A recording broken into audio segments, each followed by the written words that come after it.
L'article raconte que ça n'a pas été simple, Ah non? notamment pour un détail qui a son importance, déterminer la direction de la Qibla, la direction de la prière. Oui, vers la Mecque. Apparemment, personne n'était d'accord. C'était le chaos. C'est là qu'intervient une anecdote, presque une légende que nos sources rapportent. Oui, l'histoire du rêve.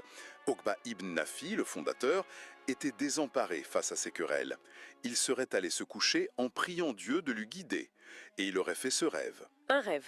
Prophétique, je lui dirais. On peut dire ça, une voix lui aurait dit « Demain, prends ton étendard. Tu entendras un takbir, un Allahu Akbar, que toi seul percevras. Suis ce son, et là où il s'arrêtera, ce sera l'emplacement exact de ton mirable. C'est une histoire incroyable.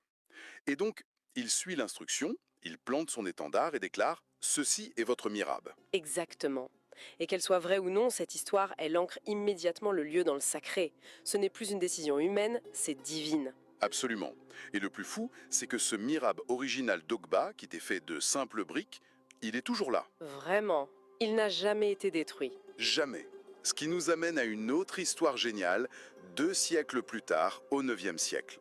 L'émir aghlabide Ziad Attallah Ier veut reconstruire la mosquée, en plus grand, en plus beau. Et je suppose qu'il y a un mais. Et il y a un mais. Il se heurte à un mur.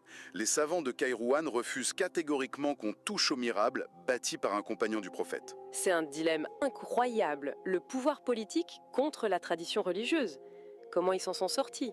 Avec une solution d'une intelligence folle, ces architectes, au lieu de le détruire, ont construit un nouveau mirable, somptueux, en marbre sculpté et ajouré, juste devant l'ancien. Ah, d'accord, ils l'ont en quelque sorte enchâssé. Voilà.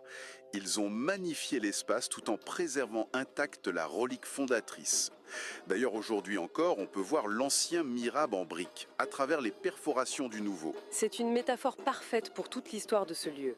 On ne détruit pas, on enveloppe, on ajoute. Et ça a continué comme ça pendant des siècles. Oui,